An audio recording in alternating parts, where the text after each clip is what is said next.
Today's panel includes myself, as well as ELO, our new program administrator, and the technical support team, Cynthia Moreno and Michael Reber, technical support analyst.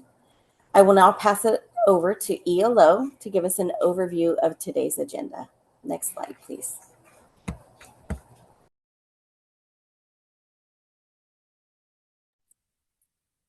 Thank you, Stacy, and good morning, everyone. Thank you for joining us today. This is my very first meeting with you all. My name is Ia, and I am the new program administrator for the Adult and Senior Care Program with Community Care Licensing Division. We appreciate your joining us today. We know your time is valuable, and we recognize the important and demanding work you continue to do to provide healthful, quality care to clients and residents in care. We have a lot of good information today, so let's get to it. Today's call, TSP, will focus on the following: Adult and Senior Care Program updates, recently released PINs, seasonal reminders to consider for the upcoming summer season, best practices regarding record keeping, and the maintenance of facility files to be in compliance with laws and regulations, enhancing delivery of care and services to you, clients and residents. And we'll conclude with sharing resources and a Q&A session to clarify information and answer questions related to today's presentation. Again, thank you for joining us, and I look forward to working with all of you. I will now turn this presentation over to Cynthia Moreno.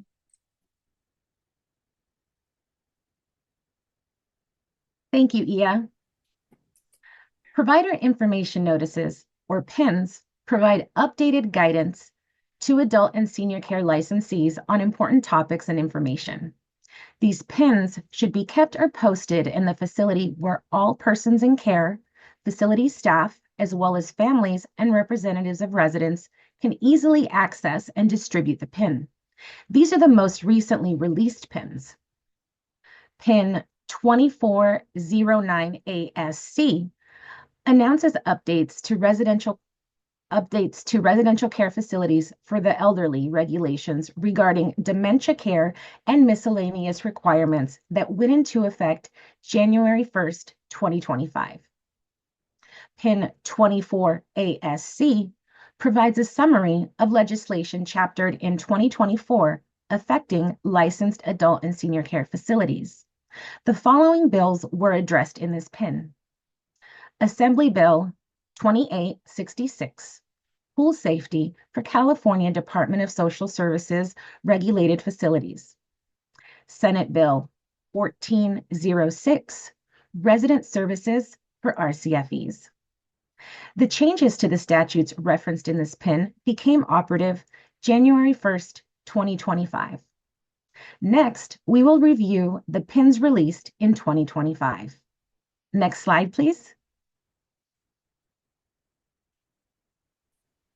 PIN 2504 PIN CCLD 2504 CCLD licensees and providers that the Director of the California Department of Social Services will be using the authority provided in the Governor's Proclamation and State of Emergency Executive Orders N225 and N325 to waive licensing fees for those impacted by the January 2025 fires in Los Angeles and Ventura counties.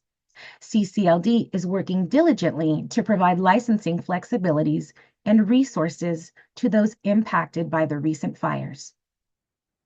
PIN 2502 CCLD provides notification of the Governor's proclamation of a state of emergency in response to the wildfires in Los Angeles and Ventura counties, and announces blanket waivers for administrators who are eligible to renew their administrator certification for adult residential facilities for persons with special health care needs, and residential care facilities for the elderly. In addition, this PIN provides guidance on extension requests to prospective administrators who are applying for administrator certification. PIN 2501 CCLD provides information and resources related to flooding, post-fire debris flow, mud flows, and other winter storm events that may disrupt the operational ability of licensed facilities.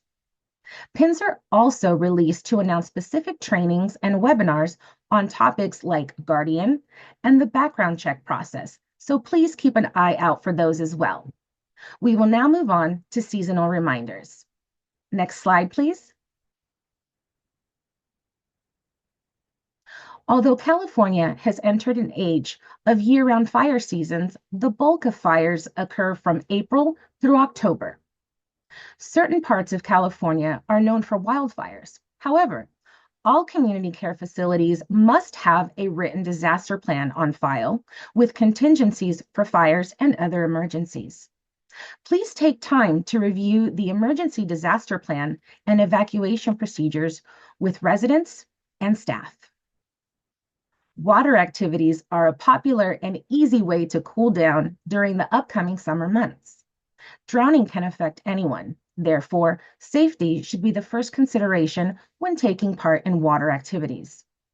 Knowing water safety guidelines and meeting requirements for staffing levels, staff training, and observation of residents are important ways to ensure residents are safe around water. Summer is coming up and it is a great time to be active and outside, but heat-related illnesses may occur. Excessive heat can lead to sunburn, heat cramps, heat exhaustion, and heat stroke.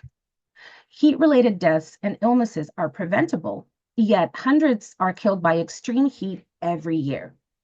For tips on preventing heat-related illnesses, providers can check out the California Department of Public Health website. Next slide, please. When it heats up outside, it means the indoor temperature will also rise. So it is important to keep everyone cool and comfortable inside.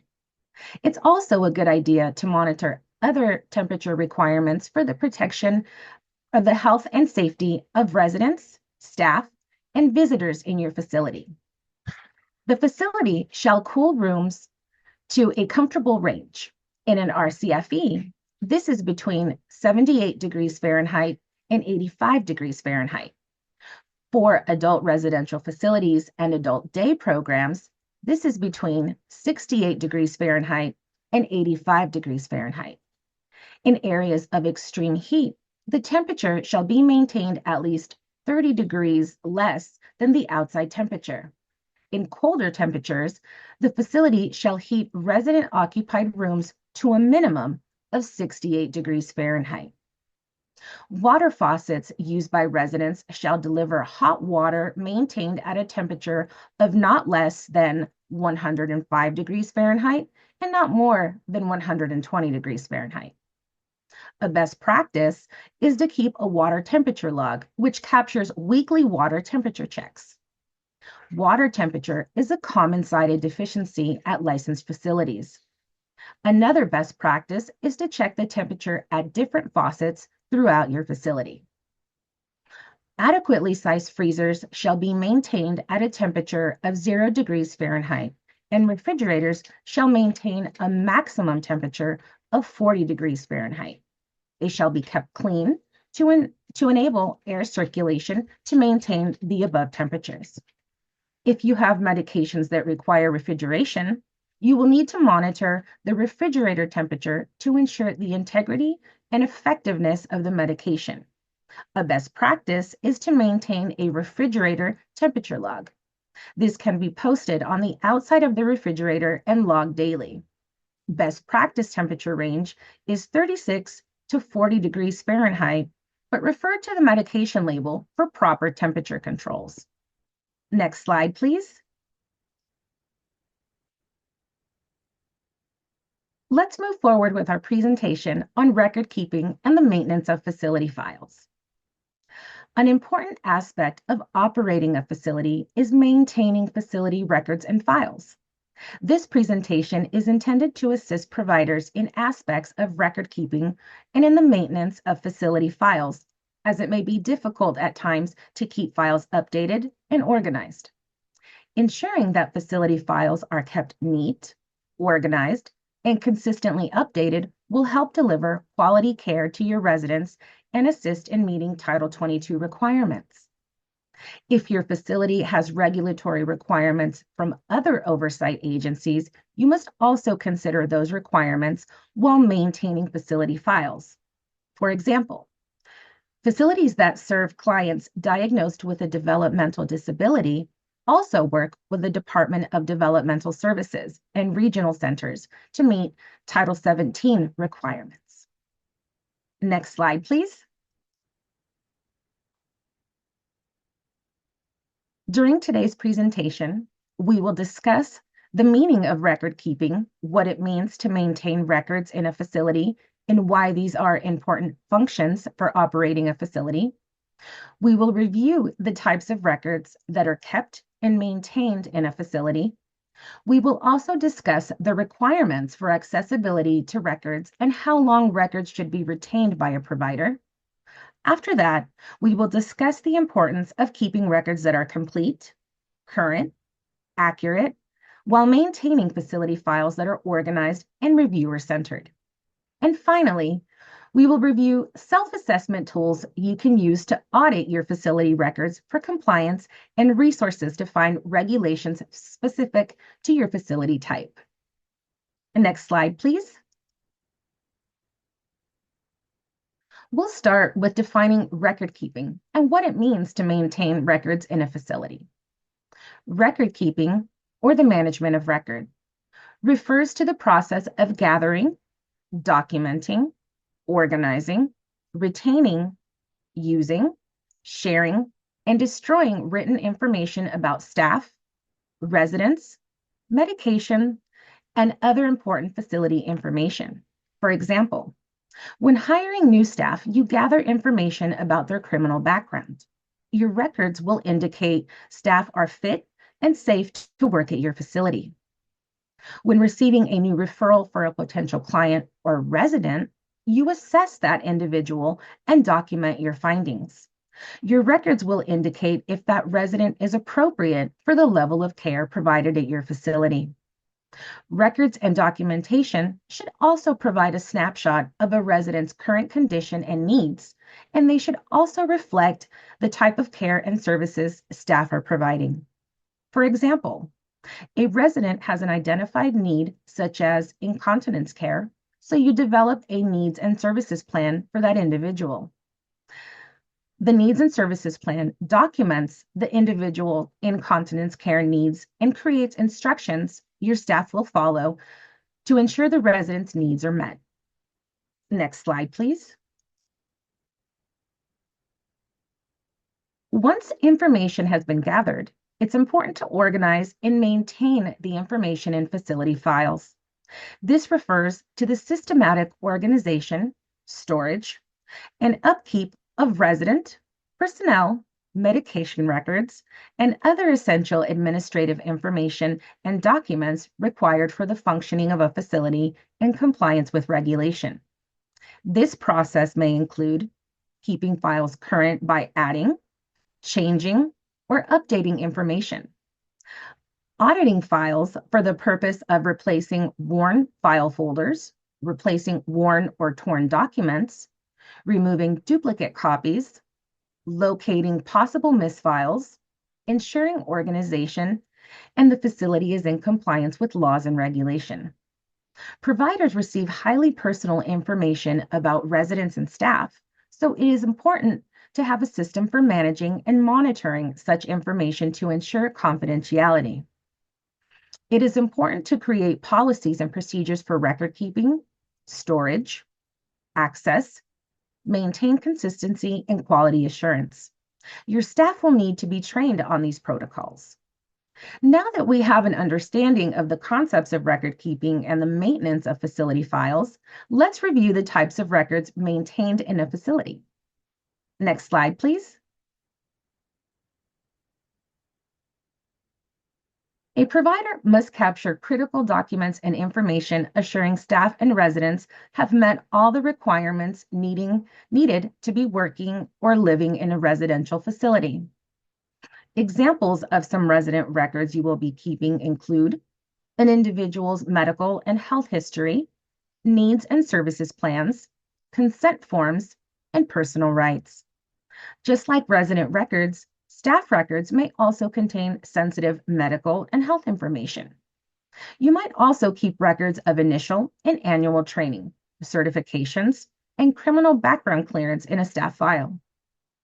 In addition to required documents in each file, a provider must also maintain a complete and current record of other facility and resident-related information, such as administrative and medication records. Some examples are, for administrative, a register of facility residents, facility exceptions and waivers, and plan of operation.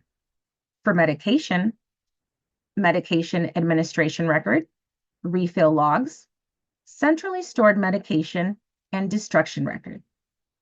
Ensuring these records are kept neat, organized, consistently updated, and secured will help deliver quality care to your residents and assist the facility to remain in compliance with statutes and regulations. Next slide, please. When holding sensitive data, it is important to protect the information you collect and ensure only authorized personnel have access. The licensee shall ensure a separate, complete, and current record is maintained in the facility for each resident, staff, or volunteer. All records shall be available to the licensing agency to inspect, audit, and copy upon demand during normal business hours. Records may be removed if necessary for copying. Records should be easily accessible by authorized staff and oversight agencies when needed. All information on records and records obtained from or regarding residents and staff shall be confidential. Next slide, please. When retaining records, all resident and staff records shall be retained for at least 3 years following termination of services to the resident or the last date of employment of staff. As stated earlier, if your facility has regulatory requirements from other oversight agencies, you must also consider those requirements while maintaining records and files at your facility. For example, if a facility serves individuals diagnosed with a developmental disability, they are required to meet Title 17 regulations, which require facilities to maintain records for 5 years. It is recommended you purge outdated documents in larger files to make them more manageable. A good opportunity to purge records would be during routine audits of your files. We will discuss the self-assessment or auditing process later in the presentation. I will now pass it on to Mike to continue the discussion. Next slide, please.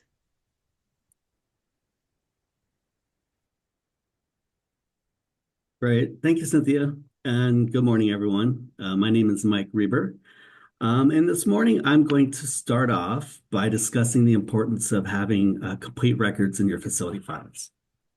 So before placing any document into a file, it should be standard practice to review the form and double check to confirm that all information is complete and accurate. So here are a few things to consider when you are reviewing your records for completeness. First, you'll want to verify that you have obtained the most accurate information that was available to you at the time you are completing the form. This can be very valuable and helpful when you are assessing a resident for admission into your facility or if you're hiring a new staff. You also don't want to leave any entries blank or entire sections unaccounted for on a document. NA is a quick and common abbreviation for phrases such as not applicable, not available, or no answer, and it can be used on forms if it applies to a question or information that is being requested.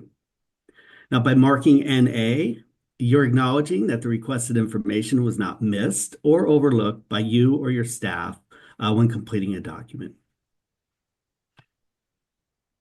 Now, some records may need additional documentation to ensure the records are complete. Any medications listed on a medication administration record, or a MAR for short, should have physician's orders in the resident file to administer those medications. Now, another example might be a health screening.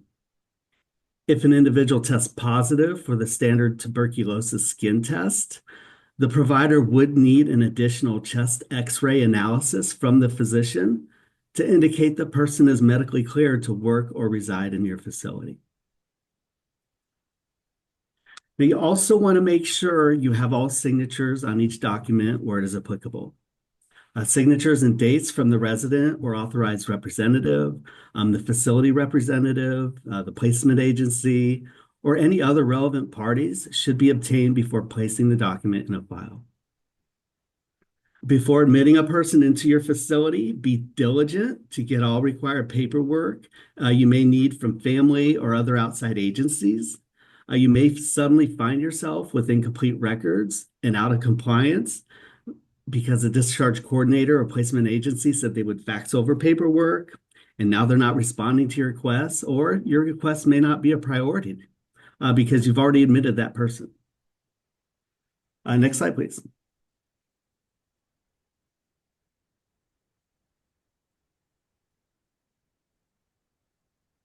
Okay, so now let's talk about the importance of keeping current records.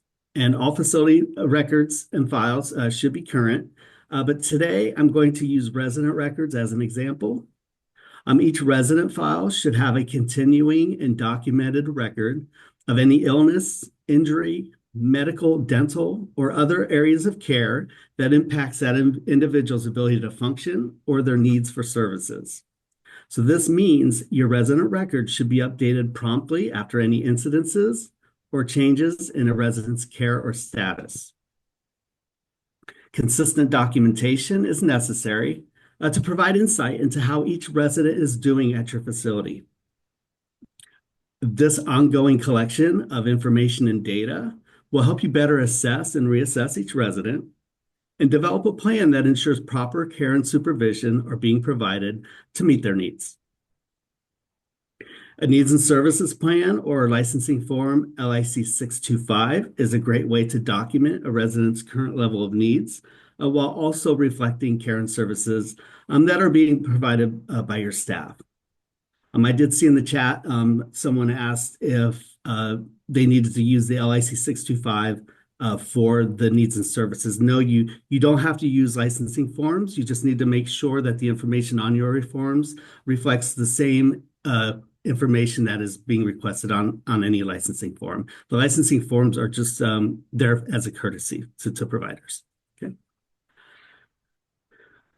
So as a provider, it is important to recognize that changes in physical and mental health can occur over time whether the changes are big or small. And for this reason, documentation at your facility should be a continuing and ongoing process. Some residents have more complex needs, and by default, they do require more documentation and observation from your staff. However, there are some residents that fly under the radar. These are the residents that are quiet. They stay in their rooms and often don't make their needs known or advocate for themselves. And this may be due to a social or communication barrier on their end.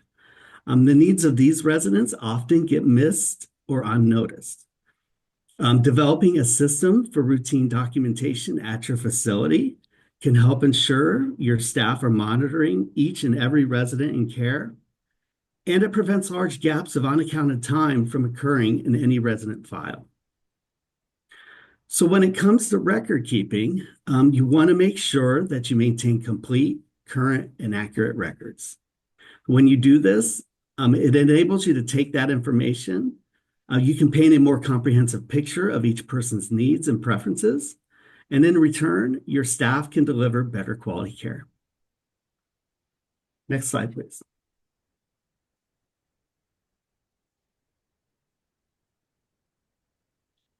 Okay, so let's talk about tracking systems. Okay, so getting documents and records completed before you admit a new resident into your facility or when you hire a new staff, it's a big task in itself. However, some documents and records also need to be tracked over time to ensure they remain up to date and valid. Let's go ahead and discuss some examples of records that need to be tracked over time. So we did just talk about the needs and services plan and how it's meant to reflect the resident's current needs and services. So for as long as a resident is residing in your facility, that person's needs and services will continue to be subject to change. So this means the needs and services plan will need to be tracked, reviewed, and updated as necessary to ensure the residents' needs are being met. Another example are staff driver's licenses.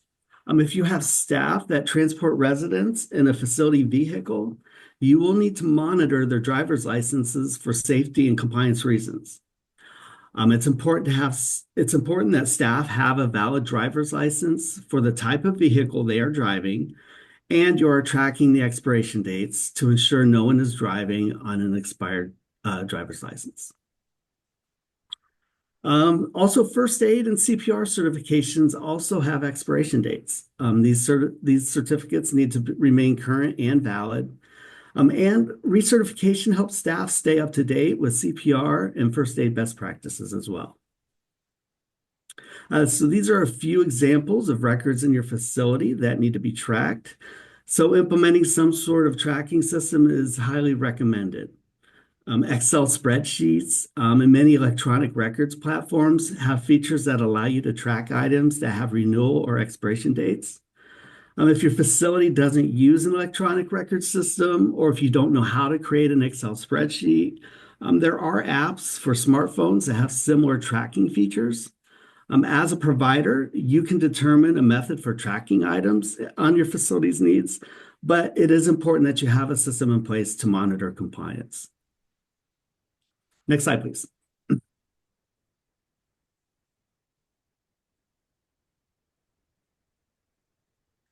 Okay, so let's talk about the organization of your facility files and the concept of creating reviewer-centered files. So what do we mean when we say reviewer-centered files? Reviewer-centered files are specifically designed and structured to ensure clarity and completeness of each file in your facility. Basically, what they do is they help facilitate the review process and they enhance the user experience when a person is searching for specific information or documents. Now, this is beneficial to your facility staff and any other person who is conducting an audit or review of your files. So organizing files can seem like a daunting task, but choosing a method for your file organization and sticking to that same method will help to simplify the process. So here are a few things to consider when you're organizing your files. First, you want to make sure your files and documents are in good physical condition. So you want to keep them stored in a safe location and you can use plastic sleeves to maintain the integrity of important documents such as physician's reports or the admission agreement. If a document becomes soiled or torn or illegible, you should consider replacing the original document with a new one. Next, in each file, you want your documents to follow the same logical order and recurrent pattern. This will help the user or reviewer locate the documents they're searching for more easily. Assistive notations and advisories, such as a table of contents, will also help to guide the reviewer or user of the file. A table of contents is just a standard list of documents that can be found in each file. You place it in the front of the file, and it creates a more user-friendly experience for locating information and documents. Also, a tab or divider system will also contribute to better organization of your files. This will separate and clearly label specific sections in the binder, and it provides an easy reference point to locate or file away any documentation. So these are some tips for the maintenance and organization of your physical records and files. So what about electronic record systems? More and more providers are opting for that type of a system. So let's go ahead and talk about that next. Next slide, please.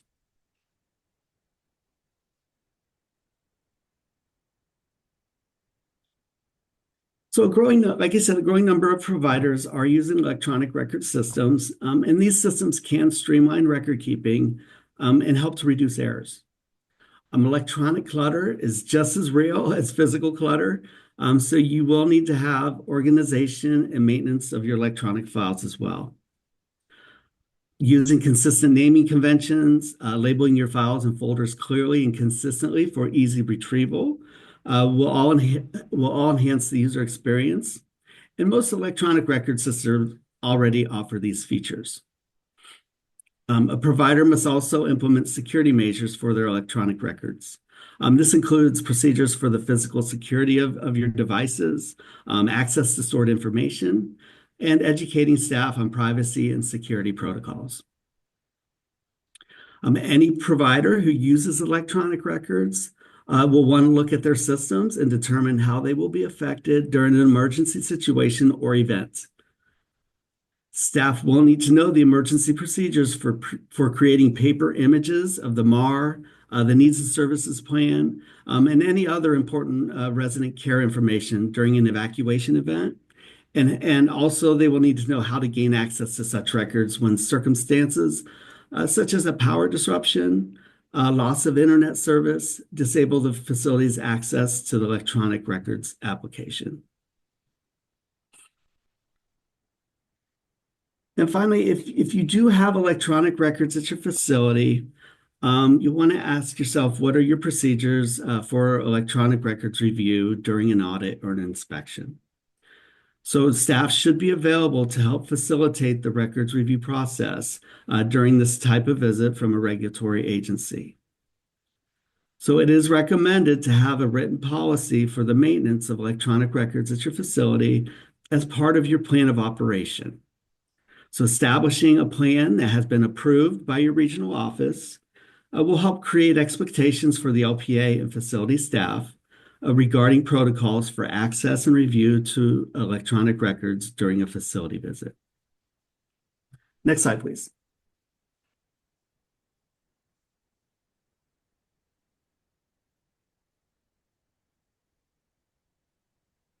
Okay, so self-assessments and the records review process are a really good opportunity for you to review and update your facility files. Setting aside time dedicated to maintaining your facility files will support compliance efforts, help ensure residents remain healthy and safe, and it will make your facility operations run more efficiently. The reviewer should be someone who understands the records review process and knows the regulations well. Self-assessments do require focus and attention to detail, so any staff who are assigned to do file reviews should not be interrupted, as interruptions can lead to mistakes. The review process can also benefit from a fresh set of eyes, as too many looks and views at the same documents and files by one person can lead to missed mistakes. It is beneficial to have multiple staff who are knowledgeable on the requirements for record keeping. And if you are part of a larger organization or network of facilities, you can organize peer reviews. When it comes to performing assessments, you should treat the review process as an integral component for maintaining and organizing your facility records and files. The frequency of file reviews should be determined by a provider based on their facility needs, but the biggest step is establishing a routine review process. Establishing a system and sticking with it is the most difficult part. Most of the work involved with reviewing your files is loaded on the front end. But once you get your first audit completed and you consistently audit your files, the records review process becomes much quicker. Next slide, please.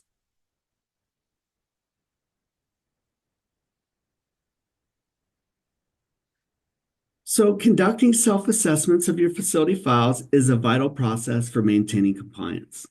Now let's talk about some tools that are available to help you be successful with your record keeping. So first, let's start with the Compliance and Regulatory Enforcement Tool, or the CARE tool for short. This tool will be used by your LPA when they are conducting an inspection, and it contains requirements that are critical to health and safety in a facility. The CARE tool is broken down into sections or domains, and in these domains, you will find requirements that are specific to resident, staff, and other facility records. Each facility type has its own version of the CARE tool, and you can locate the CARE tool for your facility type at the CCLD website. And we recommend you download the CARE tool and you start doing a self-assessment today. Next, we have the facility entrance checklist. Now, in addition to the CARE tool, the facility entrance checklist is another component of an annual inspection, and it provides a list of records your LPA will be looking for during their audit. Examples of items that might be found on this list are your roster of residents, liability insurance or a surety bond, your personnel report, an emergency disaster plan, or if you have any approved waivers or exceptions on file at your facility. Information on the entrance checklist will vary according to the type of program you run, but it is highly recommended that you review this checklist to ensure the records on this list are accounted for and ready for your LPA to review upon request. Next, we have licensing forms LIC 858, the Client and Resident Records Review, and LIC 859, which is the review of staff and volunteer records. These can also be used as self-assessment tools as they provide a good framework of what the licensing agency will look for during an inspection. When performing an audit of your resident and staff records, you'll want to account for the documents listed on these forms. Ensure they are organized and easy to locate in your files. Now, a provider, they can also create their own checklists if they feel a different checklist would be more compatible for auditing their facility files. Regardless of the checklist, a best practice is to use one and use it consistently. Self-assessment checklists can be effective tools to track any documents that are missing as a provider builds or audits their facility files. Please note that the self-assessment tools that we have provided on the slide are not exhaustive in content. And a provider cannot use them as a substitute for having good working knowledge of all the requirements around record keeping that are found in the laws and regulations. Next slide, please. Okay, so let's talk about some resources. Licensing form LIC 311, and it's titled Records to be Maintained at the Facility. It provides a complete list of documents and information that a provider is required to maintain at their facility. So these are required under specific sections of Title 22 California Health Code of Regulations, and they must be kept in the facility, complete and current and readily available for review. This form is also specific to each different facility type. For example, our CFE will use the LIC 311F, and adult residential facilities will use the LIC 311C. Each form is broken down into 3 categories. First category, we have client and resident records. Second category is personnel records, and the third category is administrative records. Providers are encouraged to use the forms listed on the LIC 311 to ensure they have complete record of information in their facility files. And once again, you don't have to use the LIC forms, you just have to make sure your form is equivalent to the LIC form on the 311.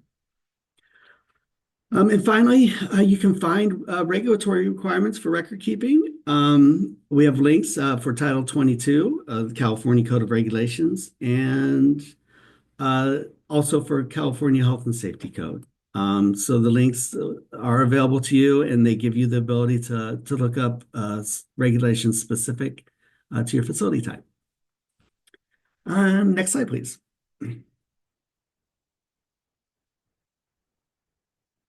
So again, thank you so much for joining us this morning. We do have one final resource for providers that I want to mention. That is us, the Technical Support Program, or TSP for short. TSP is a free and voluntary service, and we support providers in training through one-on-one engagements, and those can be conducted either virtually or in person.